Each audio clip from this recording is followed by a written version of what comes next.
ಶಶಿ ನೈಕೋಡಿ ಅವರ ಮೇಲೆ ಆದಂತ ಹಲ್ಲೆಯನ್ನು ಖಂಡಿಸಿ ಇವತ್ತ ಆಲ್ಮೇಲ್ ಗ್ರಾಮದಲ್ಲಿ ಬೃಹತ್ ಪ್ರತಿಭಟನಾವನ್ನು ಹಮ್ಮಿಕೊಂಡಿದ್ದೆವು. ಇವತ್ತು ಹಮ್ಮಿಕೊಂಡು ಅವನಿಗೆ ನ್ಯಾಯ ಕೊಡಿಸಲಕ್ಕ ಎಲ್ಲಾ ದಲಿತ ಸಂಘ, ಎಲ್ಲಾ ದಲಿತ ಮುಖಂಡರು, ಎಲ್ಲಾ ಹೋರಾಟಗಾರರು, ಈ ಭಾಗದ ಎಲ್ಲ ಯುವ ನಾಯಕರು ತಯಾರಾಗಿದ್ರು. ಆದರೂ ಒಂದು ಹೊಂದಾಣಿಕೆ ಮೇಲೆ ಒಂದೇನೋ ವಿಶ್ವಾಸ ಇಟ್ಟು ಇವತ್ತ ಸ್ವಲ್ಪ ದಿನ ಟೈಮ್ ಕೊಡ್ರಿ, ಇವತ್ತ ಒಂದು ಸ್ವಲ್ಪ ದಿನದ ಟೈಮ್ದಲ್ಲಿ ನಾವು ಅವ್ರಿಗೆ ಅರೆಸ್ಟ್ ಮಾಡ್ತೀವಿ, ಈಗ ಒಬ್ಬನಿಗೆ ಅರೆಸ್ಟ್ ಮಾಡಿ ಇವತ್ತು ಜೈಲ್ ಕಳಿಸ್ಲಕ್ಕೆ ತಯಾರಾಗಿ ಇವತ್ತೇಳಿ ಮಾನ್ಯ PSI ಸಾಹೇಬರು ಇವತ್ತು ಫೋನ್ ಹಚ್ಚಿದ್ರು. ಅದಕ್ಕೆ ಇವತ್ತು ಅವ್ರ ಮಾತಿಗೂ ಬೆಲೆ ಕೊಟ್ಟು ಇವತ್ತ ನಾವು ಯಾವುದೇ ಒಂದು ಯಾರಿಗೂ ಹೊಂದಾಣಿಕೆ ಇಲ್ಲಾರದೆ, ಯಾಕಂದ್ರೆ ಯಾವ ದಲಿತ ಹೋರಾಟಗಾರರು ಯಾರಿಗೂ ಹೊಂದಾಣಿಕೆ ಆಗಲ್ಲ. ಯಾಕಂದ್ರೆ ದಲಿತರಿಗೆ ಅನ್ಯಾಯ ಆದಾಗ ದಲಿತ ಪರ ನಿಂತು ಇವತ್ತ ಅಪರಾಧಿಗೆ ಅರೆಸ್ಟ್ ಆಗಬೇಕು, ಅಪರಾಧಿ ಜೈಲ್ಗೆ ಹೋಗ್ಬೇಕು ಮತ್ತು ಕಾನೂನುಬದ್ಧವಾಗಿ ಹೋರಾಟ ಮಾಡೋವ್ರೆ ಇವತ್ತು ದಲಿತ ಹೋರಾಟಗಾರರು. ಇವತ್ತು ನಾವು ಜೈಲ್ಗೆ ಹೋಗ್ತೀವಿ, ನಾವು ಅರೆಸ್ಟ್ ಆಗ್ತೀವಿ, ಅದು ಹಿಂದಿಗಡೆ.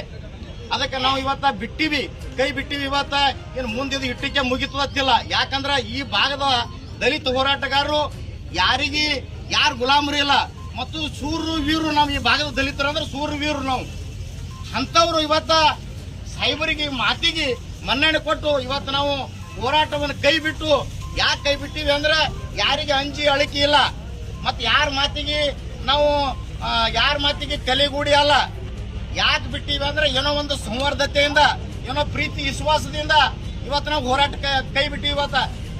ಇವತ್ತ ದಲಿತ ಮುಖಂಡರು ಮಾತಾಡಿ ಇವತ್ತ ಈ ಊರಾಗ ಕೋಮು ಗಲಭೆ ಆಗಬಾರ್ದು ಮತ್ತು ನಮ್ಮಿಂದಾನೇ ಇವತ್ತು ದಲಿತ ಮುಖಂಡರಿಂದ ಇಲ್ಲಿ ಜಗಳ ಉದ್ಭವ ಆಗಬಾರ್ದು ಅಂತೇಳಿ ಒಂದು ಸಂವಾರ್ಧತೆ ಮತ್ತು ಸಹಬಾಳ್ವದಿಂದ ಇವತ್ತು ನಾವು ಮತ್ತು ಬೇರೆ ಜಾತಿಯವ್ರ ಜೋಡಿನ ನಾವು ಪ್ರೀತಿ ವಿಶ್ವಾಸದಿಂದ ಇರ್ಬೇಕಂತೇಳಿ ಇವತ್ತು ಕೈ ಬಿಟ್ಟಿವಿ.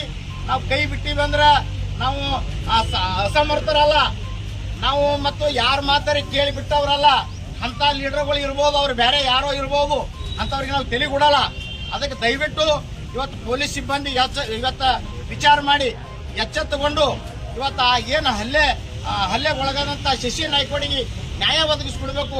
ಒಂದು ವೇಳೆ ನ್ಯಾಯ ನೀವು ಒದಗಿಸಿಕೊಡ್ಲಿಲ್ಲ ಅಂದ್ರೆ ಅಪರಾಧಿಗಳಿಗೆ ಅರೆಸ್ಟ್ ಮಾಡಿ ನೀವು ಜೈಲ್ ಕಳಿಸ್ಲಿಲ್ಲ ಅಂದ್ರೆ, ಯಾಕಂದ್ರೆ ಅವರೇನು ಅಪರಾಧಿನ ಇವತ್ತು ಜನಪ್ರತಿನಿಧಿಯನ, ಇವತ್ತು ತಾಲೂಕು ಏನೋ ಮುನ್ಸಿಪಾಲಿಟಿ ಪಟ್ಟಣ ಪಂಚಾಯತ್ ಅಧ್ಯಕ್ಷರ, ಅದೇನೋ DC ದಿಂದ ಅದು ಇದು ಏನೋ ಅದ, ಅವ್ರಿಗೆ ಕೇಳಿ ಅರೆಸ್ಟ್ ಮಾಡ್ಬೇಕು, ಏನೋ ನಿಮ್ಮದು ತಪ್ಪಿಲ್ಲ ಅದೆಲ್ಲ ಮಾಡಿ ಅವರಿಗೆ ಸೂಕ್ತವಾದ ಕಾನೂನು ರೀತಿಯಿಂದ ನೀವು ಬಂಧಿಸಿ ಆ ಶಶಿ ನಾಯ್ಕೋಡಿ ಅವರಿಗೆ ನ್ಯಾಯ ಒದಗಿಸಿಕೊಡ್ಬೇಕು. ಒಂದು ವೇಳೆ ವಿಳಂಬ ಆದ್ರೆ ಸಂಪೂರ್ಣ 15ನೇ ತಾರೀಕು ರವಿವಾರ ದಿನ ಬೆಳಗ್ಗೆ 11 ಗಂಟೆಗೆ ಆಲ್ಮೇಲೆ ಬಂದ್ ಮಾಡಿ ಹೋರಾಟ ಮಾಡ್ತೀವಿ ಅಂತಕ್ಕಂಥ ಮಾತನ್ನು ಈ ಸಂದರ್ಭದಲ್ಲಿ ಹೇಳಿ ನನಗೆ ಎರಡು ಮಾತಾಡಲಿಕ್ಕೆ ಅವಕಾಶ ಮಾಡಿಕೊಟ್ಟಿರ್ತಕ್ಕಂಥ ತಮ್ಮೆಲ್ಲರಿಗೂ ಜೈ ಭೀಮ್ ವಂದನೆಗಳು ಹೇಳ್ತೇನೆ.